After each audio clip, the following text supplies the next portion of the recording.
সুপ্রিয় দর্শক, আসসালামু আলাইকুম। আপনাদের স্বাগত জানাচ্ছি বৈশাখী টিভির স্বাস্থ্য বিষয়ক নিয়মিত আয়োজন বৈশাখী হেলথের আজকের পর্বে। আপনাদের সাথে আছি আমি ডক্টর সানিয়া আয়েশা। দর্শক, মহিলাদের ব্রেস্টের বিভিন্ন কমন সমস্যা নিয়ে আমাদের আজকের প্রোগ্রামটি আমরা সাজিয়েছি। বিষয়টি আলোচনার জন্য আমাদের মাঝে আজকে উপস্থিত আছেন একজন অভিজ্ঞ চিকিৎসক, ডক্টর রেশমা আজিজ। তিনি স্তন ও পায়ুপথ রোগ বিশেষজ্ঞ এবং সার্জন। তিনি কনসালটেন্ট হিসেবে আছেন Dhaka lab and cure medical centre and হসপিটালে। আসসালামু আলাইকুম ম্যাম, আপনাকে স্বাগত জানাচ্ছি আমাদের আজকের অনুষ্ঠানে। ওয়ালাইকুম আসসালাম। ম্যাম, শুরুতে আপনার কাছে জানতে চাচ্ছি, এখন মহিলাদের শরীরে ব্রেস্টে কি কি ধরনের রোগগুলো সাধারণত দেখা যায় বা কি কি রোগ নিয়ে পেশেন্টগুলো আপনার কাছে আসেন? আচ্ছা, ব্রেস্টের বিভিন্ন সমস্যাগুলো কিন্তু এজ ওয়াইজ, যেমন ছোটোবেলায় আমাদের ব্রেস্ট আগে বুঝতে হবে এটা একটা ইয়াং বয়সে একটা গ্র্যান্ডুলার টিস্যু থাকে। যত এজ হতে থাকে ফ্যাটটা বেশি হয়ে যায়, ঠিক আছে? ফ্যাট আর গ্র্যান্ডুলার মিলে হয়। তো ইয়াং এজে দেখা যায় মেয়েদের, যেটা যারা টিন এজ, তাদের ব্রেস্ট পেন খুব আসে আমার কাছে, যে ব্রেস্ট পেন নিয়ে। এটা কিন্তু পিরিয়ড রিলেটেড, এটা এমন কোনো ভয় পাওয়ার কিছু নয়। পিরিয়ডের সময় হয়, আমরা একটু ব্যথার ওষুধ দিই, চলে যায়। তাছাড়াও কিছু কমন রোগ হয়, যেটা যেমন হচ্ছে ম্যাস্টাইটিস, কোনো ইনফেকশন ব্রেস্টে হলো। তারপর যখন প্রেগনেন্সির বাচ্চা যখন হয় তখন ক্র্যাক নিপল হয়, নিপলটা ক্র্যাক হয়ে যায়। ব্রেস্ট অ্যাপসিস হয়, ব্রেস্টে লাম্প হয়, ব্রেস্ট টিউমার হয়। এগুলো হচ্ছে মোস্ট কমন যেগুলো আমরা পাই। আবার পোস্ট মিনোপজের পরও আসে ব্রেস্টে পেন নিয়ে, যেটা হচ্ছে হরমোন রিলেটেড, যে হরমোন ইমব্যালেন্সের জন্যে পেইন হয়। ফাইব্রোসিস্টিক ডিজিজ, যেটাতে এই ক্যাটাগরির মধ্যে পড়ে। These are the most common symptom disease in breast. একজন মহিলা তাহলে কিভাবে বা কি লক্ষণগুলি দেখলে বুঝতে পারবেন যে তার ব্রেস্টে কোনো রকম সমস্যা সামনে দেখা যেতে পারে?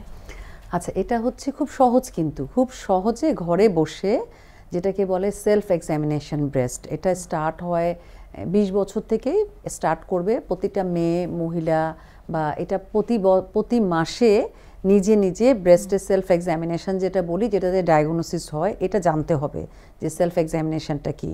প্রত্যেকেই প্রতি মাসে, যারা ইয়াং, যাদের পিরিয়ড হয়, তারা পিরিয়ডের পরে 10 দিন যে কোনো একটা ডেট ফিক্স করে নিবে। আর যারা পোস্ট মিনোপজাল, তারা যে কোনো একটা ডেট ফিক্স করে নিয়ে ওই ডেটে ব্রেস্টটাকে পুরো এক্সামিন করতে হবে। আমরা যদি আমাদের ব্রেস্টটাকে 4 ভাগে ভাগ করি, এটা আপার, আউটার, ইনার, 4টা ভাগ। আপার আউটার, লোয়ার আউটার, আপার ইনার, লোয়ার ইনার। হাতটাকে খুব জেন্টালি ফ্রেম 4 আঙ্গুল দিয়ে এটাকে আস্তে আস্তে করে মাসাজ করে দেখতে হবে, ঠিক আছে? ওখানেই পাওয়া যাবে যদি কোনো লাম্প বা কিছু থাকে। এটা তো গেল হচ্ছে কোনো লাম্পের ক্ষেত্রে সেলফ এক্সামিনেশন।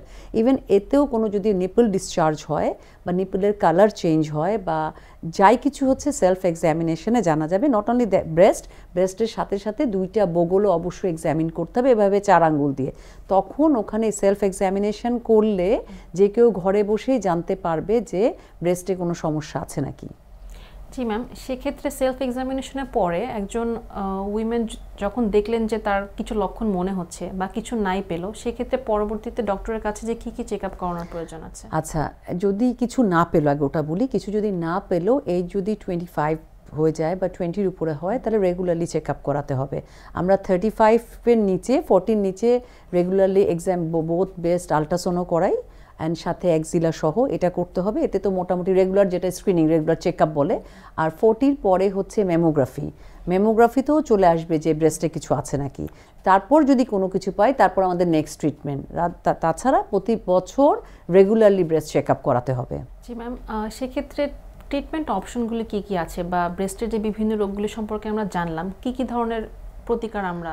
আচ্ছা, যদি যেটা বললাম যে যেটা ম্যাস্টাইটিস, যেটা হচ্ছে ইনফ্লেমেশন হয়, ওখানে আমরা ব্যথার ওষুধ দিই, অ্যান্টিবায়োটিক দিই, হট কম্প্রেশন করতে হয়। এটা যদি ম্যাস্টাইটিস। যদি ব্রেস্ট অ্যাপসিস হয়, ব্রেস্ট অ্যাপসিসটা তো ড্রেন করতে হবে, আমরা ড্রেন করলাম। ক্র্যাক নিপল যদি হয়, ক্র্যাক নিপলে বাচ্চা যখন ব্রেস্ট ফিড করে, ওখানে হচ্ছে অপোজিট ব্রেস্ট থেকে আমরা বলি হচ্ছে গিয়ে বাচ্চাকে সাক করা, তার ওই পাম দিয়ে ওই যেই ব্রেস্ট এফেক্টেড ওখান থেকে ফেলে দিই, ওখানে আমরা মলম দিই, ঠিক আছে? ব্রেস্টটাকে রেস্ট দিই, হট কম্প্রেশন দিই। কিন্তু যদি কোনো লাম্প পেলাম, ব্রেস্টে কোনো যদি লাম্প আসে, তাহলে কিন্তু ট্রিটমেন্ট হচ্ছে গিয়ে দেখতে হবে যে লাম্পটা কি বিনাইন না ম্যালিগন্যান্ট। সো আগে আমরা আল্ট্রাসাউন্ড বা ম্যামোগ্রাফিতে পেলাম একটা লাম্প পাওয়ার পর আমাদের কি করতে হবে, ওটাকে আমাদের করতে হবে এফএনএসি, ফাইন নিডল অ্যাসপিরেশন ওটা করতে হবে, অথবা কোর বায়োপসি করে আমরা জানবো যে এটা ম্যালিগনেন্ট নাকি বিনাইন। ম্যালিগনেন্ট না বিনাইন জানার পর আমাদের ট্রিটমেন্টটা ওভাবে হয়। বিনাইন হলে ট্রিটমেন্টের মোড অফ ট্রিটমেন্ট একরকম, ম্যালিগনেন্ট হলে মোড অফ ট্রিটমেন্ট আরেক রকম হবে। জি ম্যাম, সেক্ষেত্রে ট্রিটমেন্ট অপশনে যেহেতু চলে আসলাম, জানতে চাচ্ছি যে কনজারভেটিভ ট্রিটমেন্টে কি ব্রেস্টের সমস্যাগুলো প্রতিকার করা সম্ভব? হ্যাঁ, অবশ্যই। যদি এটা বিনাইন থাকে তাহলে রেগুলারলি ব্রেস্ট চেক আপ করতে হবে। ওই যে প্রতি বছর হচ্ছে গিয়ে আলট্রাসাউন্ড করতে হবে। বিনাইন যদি ফাইব্রোঅ্যাডিনোমা যেটা বিনাইন, সবসময় এটা অপারেশন করার দরকার হয় না। দেখা যায় যে 10টা মাসের মধ্যে লাম্পের মধ্যে 8টাই হচ্ছে বিনাইন, 2টা হচ্ছে ক্যান্সারাস হয়। যেটা হচ্ছে বিনাইন ওটা আমরা কনজারভেটিভ ট্রিটমেন্ট নেবো আনটিল আনলেস ইনক্রিজ হচ্ছে সাইজে, ব্যথা করতেছে পেশেন্টের, তখন আমরা অপারেশন করব। আর যেটা ক্যান্সার হয় সেটা কিন্তু কখনোই ব্যথা হয় না, জাস্ট একটা চাকা থাকবে, আমরা তো ডায়াগনোসিস করে ফেললাম যে this is cancer, breast cancer, তখন আবার ওইটা ট্রিটমেন্ট হয়, ডিপেন্ড করে এটাকে আমরা কিমোথেরাপি দিব, রেডিওথেরাপি দিব না সার্জারি করব, স্টেজের উপর ডিপেন্ড করে স্টেজটা কি। যদি আমরা কখনো আগে এক্সিশন ফেলে দিলাম তখন এক্সিশন বায়োপসি করব, কখনো আমরা আগে কেমো দিয়ে সাইজটাকে ছোট করি, কখনো আমরা রেডিয়েশন করি, ডিপেন্ড করে কোন টাইপের হিস্টোপ্যাথোলজিতে আমরা জানবো যেটা কোন ক্যান্সার, তার উপর আমাদের ট্রিটমেন্টটা ডিপেন্ড করে। জি ম্যাম, বুঝতে পারলাম, অসংখ্য ধন্যবাদ। তো কনজারভেটিভ ট্রিটমেন্ট অপশন ছাড়া সার্জিক্যাল ট্রিটমেন্ট অপশনের মধ্যে কি কি অপশন আছে যদি সেই ব্যাপারে বলতেন? যদি আপনার যেটা বললাম যদি অ্যাপসিস হয় তাহলে তো আমরা ওটাকে ড্রেন করে ফেলবো, ঠিক আছে। যদি আমাদের ব্রেস্ট ক্যান্সার হয় যেটা ম্যালিগনেন্ট হয় তখন তো আমাদের এক্সিশন, ম্যাস্টেকটমি লাগে, লাম্পেক্টমি লাগে, অনেক সময় লাম্পটাকে ফেলে দিই, অনেক সময় ব্রেস্ট যেটা হচ্ছে পুরো ব্রেস্টটাই ফেলে দিতে হয়, যেটাকে হয় ব্রেস্ট হচ্ছে এক্সিশন, যেটাকে আমরা ম্যাস্টেকটমি বলি, ঠিক আছে। অনেক সময় ব্রেস্টের অপোজিট সাইডেও চলে যায়, যেটাকে হচ্ছে বাইলেট্রাল তখন করতে হয়, কখনো এক্সরে থাকলে লিম্ফ নোড সহ আমরা ফেলে দিই, ঠিক আছে। এটা হচ্ছে ট্রিটমেন্ট। ম্যাম, আপনার কাছে জানতে চাচ্ছি যে অনেকের ধারণা থাকে যে চাকা হলেই ব্রেস্টে ক্যান্সার হচ্ছে বা এরকম কিছু কি না, তো সেই ব্যাপারে আপনার যদি একটু আইডিয়া দিতেন আমাদের। হ্যাঁ, চাকা হলে যেটা বললাম যে 10টার মধ্যে 8টা চাকা হচ্ছে বিনাইন, বাট চাকা হলেই দেখাতে হবে ডক্টরকে, টেস্ট করতে হবে।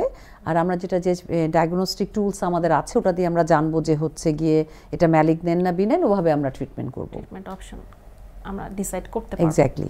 এবং ক্যান্সার হওয়ার পরে যখন আমরা সার্জিক্যাল ট্রিটমেন্ট করছি বা কনজারভেটিভ যে অপশনই আমরা চুজ করছি না কেন, ট্রিটমেন্ট করার পরবর্তীতে এটি কোন দিকে যেতে পারে বা এর পরবর্তী আমাদের কি করা উচিত? সার্জিক্যাল যখন আমরা করি কোনো ব্রেস্ট, আমরা যদি ম্যাস্টেকটমি করে ব্রেস্ট ফেলে দিলাম, সাথে লিম্ফ নোডও ফেললাম, যেটা হচ্ছে পরে যেটা করতে হয় পেট স্ক্যান করতে হয়, খুব মানে রেগুলারলি চেক আপে থাকতে হয়।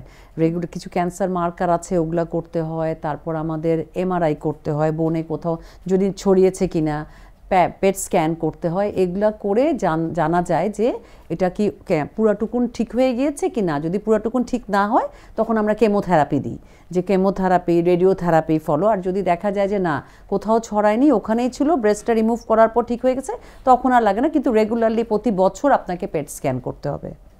ম্যাম, অসংখ্য ধন্যবাদ। আপনার কাছ থেকে আজকে আমরা ব্রেস্টের সমস্ত ডিজিজ সম্পর্কে অনেক ইম্পর্টেন্ট কিছু তথ্য জানতে পারলাম।